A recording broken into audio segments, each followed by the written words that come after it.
You're listening to the Grit to Growth podcast. Real talk with real business owners and professionals who built their freedom the hard way and now want more time, money, and impact. Hello, everyone, and welcome back to the Grit to Growth podcast. I'm your host, Levi Tesla, and today I'm joined by Aaron Emerson, CEO of SEGA Innovations and the SEGA Group here in Sioux Falls. Aaron has one of the most unique backgrounds you'll hear on the show, from neuroscience research, medical school, a law degree, and now entrepreneurship focused on bringing affordable, impactful medical technologies into hospitals across the country.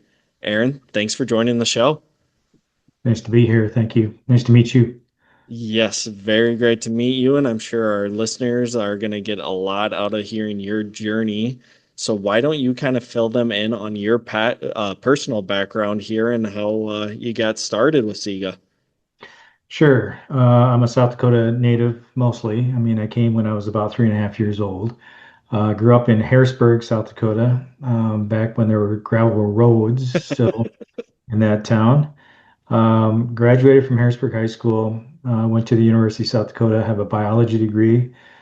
From there, I have a master's degree in biology. From there, I have a master's in neuroscience, also from that same location. Left and did some research and entered a PhD program at Creighton Medical School for neuroscience. Left that program and went back to USD for a law degree. Graduated with a law degree, practiced law for a significant period of time here in Sioux Falls. And one of my college roommates and I, we were having dinner one evening with our families. The story goes that we were having a discussion of who has it worse, a doctor or a lawyer. And out of that came a discussion about, what are the pinch points, the pain points in his job in the hospital day in and day out. And so we created a company. We began designing some products. We have a plethora of patents that we have on our technologies, and we've been go-to-market for several years now. Was there a original problem that SEGA was looking to solve, or was it all just kind of born out of that conversation with several problems?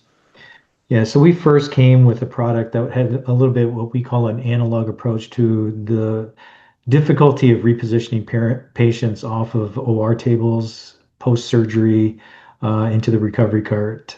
We discussed how, we do lots of amazing things in healthcare, 3D imaging, robotic surgery, et cetera. But when it comes to moving a patient that's been under general anesthetic, it just was roll up your sleeves and do the best you can. And hopefully nobody gets hurt, neither the patient or the staff. And so we actually designed something that took the approach from a physics perception and analyzed friction and mobility and all those sorts of things. We designed a really great product. In fact, it is used here locally quite frequently, but the market penetration was slow. And so we pivoted to a little bit higher technology called air lateral transfer, which is a little bit like a hover mat or a hover craft. It's a device that you blow up with a piece of equipment, has thousands of micro perforations underneath that creates a micro lubrication layer so that when a patient is on it, you can reduce mass load by 85 to 90%. Which is significant. Yeah, for sure. It was expensive for hospitals to acquire, implement, and maintain. It's also still difficult on staff because you still have to remove the device in order to reduce layers under a patient for skin integrity. And so what we did is we designed and patented what we call a smart seam that essentially allows you to, once you're done using it, to tear it from out beneath the patient. And by doing so, During the entire process, there's never a patient-staff interaction. And so you've essentially negated any risk of injury for either as a result of Wow. patient-staff manipulation. In addition to that, because you're no longer manipulating patients, tipping them, moving them um, physically, you can maintain hemodynamic stability post surgery. Because you start tipping somebody on their side, their blood pressure is going to dump, Yeah. uh, which is a very important thing to monitor is when somebody's been coming out of a critical surgery. Um, if you tip somebody, you're also putting pressure on the surgical site. If you put pressure on the surgical site, you increase the risk of bleeding.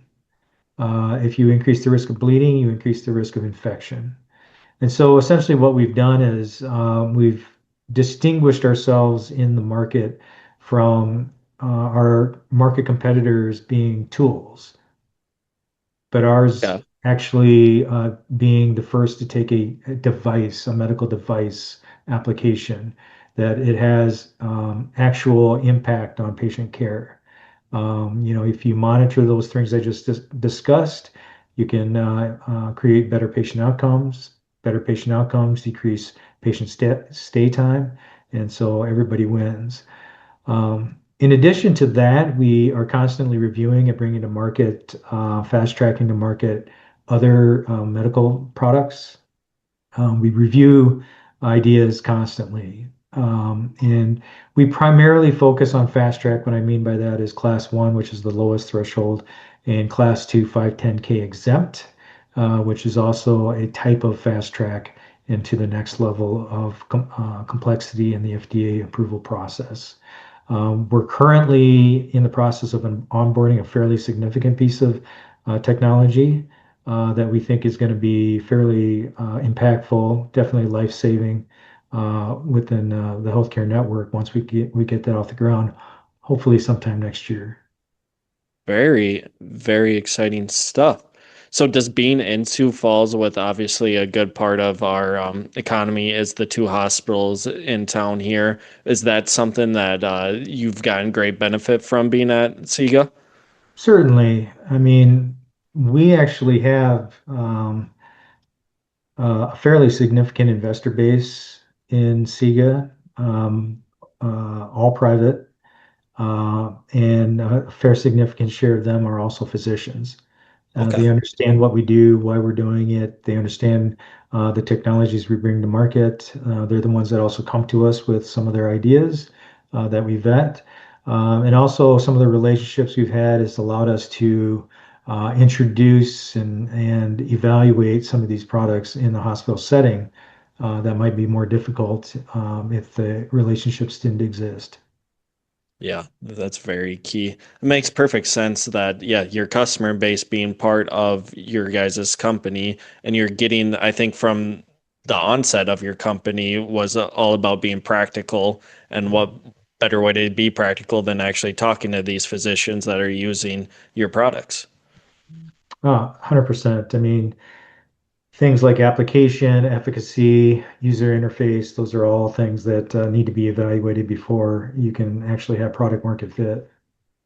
And then so to make sure I'm understanding right with that first piece of technology, basically the old way of doing it was manhandling a patient, right? For lack of a better term, you would have to Well, have there's certainly assistive devices out there that have existed for, since the 1950s.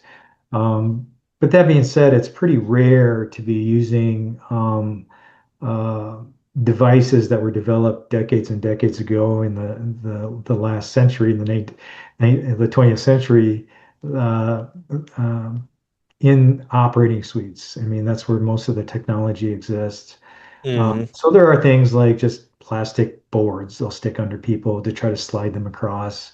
They have roller boards. They use one organization that we converted to our products was using essentially garbage bags uh, because it is Shouldn't laugh, plastic but that but the problem with that is they're not that effective. If you look at trending, injury rates for healthcare workers is only continue to trend up, and that tells you something about these devices that even though they exist in the market, they do work to a certain extent. They're not combating the problem. I'm imagining that law degree helps to get some of these things passed. Do you think you would be in the position you were without that law degree? Boy, I don't know. I certainly use the application of my law degree is more in terms of like how I evaluate problems. Okay. Um, Also, we do have done, in fact, recently a fair amount of things that were legally complex. And so by default, I end up evaluating those and interfacing with legal to kind of create a pathway that we want to make that makes business sense for us. So if you don't mind me asking, what made you, if you were studying neuroscience, what made the jump to law back then? Well, when I was in the PhD program, the job market for professorship at that time was a little bit tight. And so what it was looking like is that what typically happens when you complete your PhD is you do a postdoc somewhere. And postdoc is, you're being paid very little. You're doing research. You're trying to publish, and then when you complete that, you typically try to get a professorship for at some university. But because the markets were tight, people were looking for second postdocs and third postdocs, and Wow. that was not something that I wanted to go through. I looked around to see what was available to me. There is not a degree requirement for law school, meaning that you can have any base degree and matriculate. And so I took the LSAT, which is the entrance exam, applied to actually quite a few law schools around the country, had a fairly high success rate in acceptance, but ultimately I chose to come back to South Dakota because of simply the cost of tuition.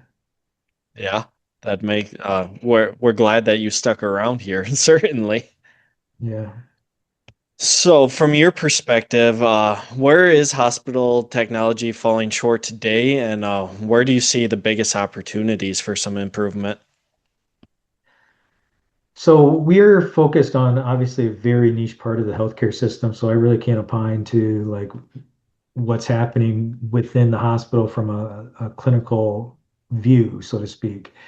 But we look at things like supply chain, materials management, contracting, cost containment, um, um, supply chain resiliency, which obviously became a big issue during the pandemic. And so Absolutely. we've actually uh, created and implemented strategies to address those. In fact, we're in a number of discussions where we're talking about uh, platforming ways for organizations to black label, private label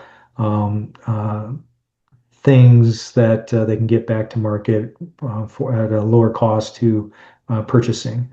Um, I think that hospitals are still a little bit caught up.